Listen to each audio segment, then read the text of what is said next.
What's up, guys? Welcome to our first Turtle Adventures episode. I hope you guys enjoyed this series. It is new, and if you have any suggestions, leave them down in the comments below. But anyways, in today's video, we're going to be preparing our box enclosure for the springtime. So lately, this enclosure has gotten a little bit run down, has gotten leaves, and has been just the same way ever since throughout the entire winter. So I figured, why don't we start remodeling it and making it a lot better for the springtime by adding new plants, removing the leaves, and just cleaning up a lot of stuff and adding some edible plants in there that the turtles will like. So that's what we're going to be doing today. So without any further ado, let's go on to our shoutouts and then on with the video. Today's shout out is going to be Mike DeGroot, so make sure to subscribe to his channel. Link is down below. If you want to get shouted out, make sure to leave a comment down on one of my videos and you got shouted out in the next video. So before we start taking out all of these leaves and stuff, we have to first go to the nursery and purchase some plants and ferns for the enclosure. So I'll see you at the nursery. So here we are at the nursery, and I found a really cool fern that I wanted to get, and ferns look really nice in turtle enclosures, so I'm going to get this fern. Here's another really great fern. It's called a Japanese painted fern, and it is a really cool fern, and I like the colors of it, so we're going to get this one as well. Finally, here's an edible plant for the turtles. This is called parsley, and I'm sure you guys know what this is, but the turtles really love this, so I'm going to get this as well. So right here, the two plants that I'm going to be placing inside of them, I've already showed you guys that I bought them at the nursery. This is a really cool fern, and here's some parsley. So the turtles will be able to eat the parsley, but not the fern. And I already have one fern in here, but I figured why don't we put another one back here in the corner, and then we'll clean up all the leaves as well. But I'm going to be planting tomorrow because it is getting very windy out here and cold, and I don't really like planting and stuff in the cold, so I'll see you guys tomorrow morning. Alright guys, it is the next morning, and I'm very excited to plant these two plants. So step one is to remove the cage. So the cage has been removed, and now we just have to remove all three of these houses. Alright, step two has been completed, and you can see little Apollo over there under the soil. We might also get Ralph and Aurora out of the soil as well. But now that step two has been completed, it's time to get all these leaves and rake them all out of here. And also we need to do this very carefully because there might still be baby box turtles from last year that are still under the soil that did not come up in the fall. So let's get to all that work.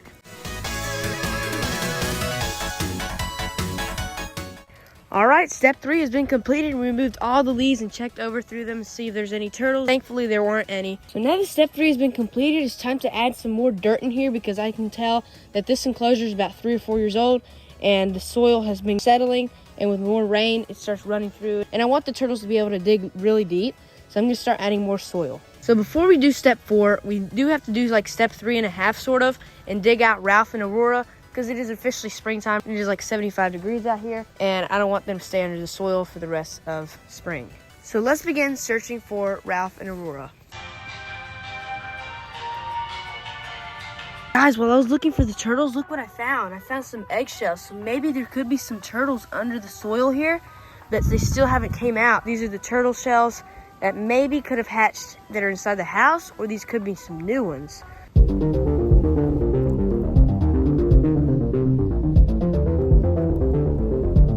Guys, I noticed like the ground here is moving a little bit, so I'm gonna see what's under here. I think we have, oh, there's Ralph. This is so cool because it's like you're digging up a fossil that has been under here for 4 months. This is our male turtle, the only male that we have in here. I'm gonna leave him here for a little bit because he looks like he's pretty much stuck. I'm gonna wait till he gets out of the ground. All right, so I figured Ralph is gonna stay here for probably the rest of the day. So I'm going to start pushing him outside of this little hole here. So there's Ralph, guys. Good morning. All right, so I think we should give him a bath later. I already gave Apollo a bath, as you can see. Of course, not with soap. We just have to put him in some water and wash that off. So we're going to keep him here in this hole. Just let him relax here for a little bit. Now all we do is have to look for Aurora. Guys, I think I have some unfortunate news. I searched the entire enclosure and I still haven't found Aurora, so I'm getting a little bit worried. We've had problems in the past with raccoons, but that's the reason why we have this cage on here. We also have a mesh on the bottom, and I know for sure that that's secure. I'm going to keep searching and do one more check and see if we find her. If not, it'll be unfortunate, but I think Aurora may have escaped.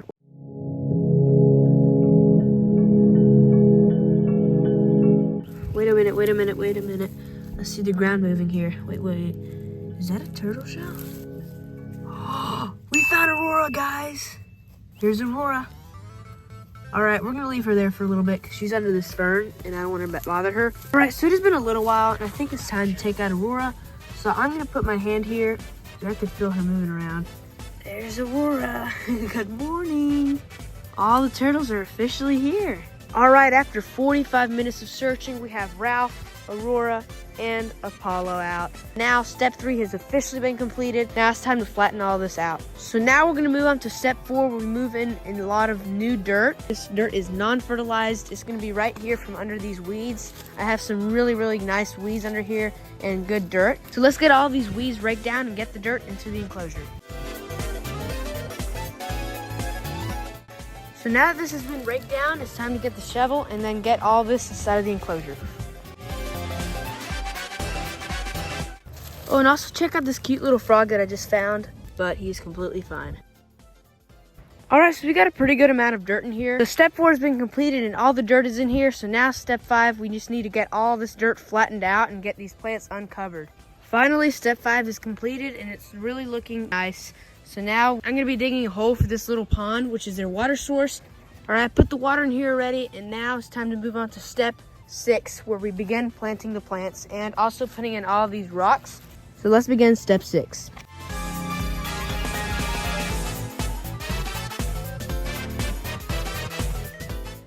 We got all the plants in and they look really nice. This is some kind of fern. This is a Japanese painted fern. This is some parsley. This is another Japanese painted fern.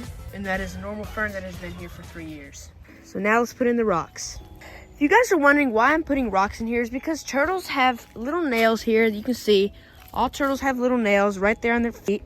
And if they don't have rocks, they won't be able to scratch them and file them down, which can cause this picture right here. And I don't want that to happen to my turtles. So whenever they walk, they kind of do this to the rock and it just files them out little by little. Let's put in the houses now. Now, you may think that everything is completed here, but the turtles still like to bury themselves. So I'm gonna add a little bit of leaf right inside of all that area right there where the turtles are right now. And it's gonna be a leaf area. I finished making the leaf area. Now we just have to finish up and put this board on here, which acts as a third house because it just goes across and it'll add shelter for them. So if any more cold days come, like 40-degree nights, they'll be able to stay warm under all those leaves. If not, they can bury under all the fresh new soil. And to finish it all off, we need to add the cage. So I think that should be it. If you have any suggestions for this turtle enclosure, make sure to leave them down in the comments, and I would really appreciate them. All right, everyone, so that should be it for today's video. This took a long time to edit and make, so if you guys did enjoy, make sure to like and subscribe. I really enjoyed making this video. The next episode will probably be creating the new baby box turtle enclosure outdoors, which we are purchasing right now. And have any more suggestions, make sure to leave them down in the comments, and I'll see you guys in the next video. Peace out.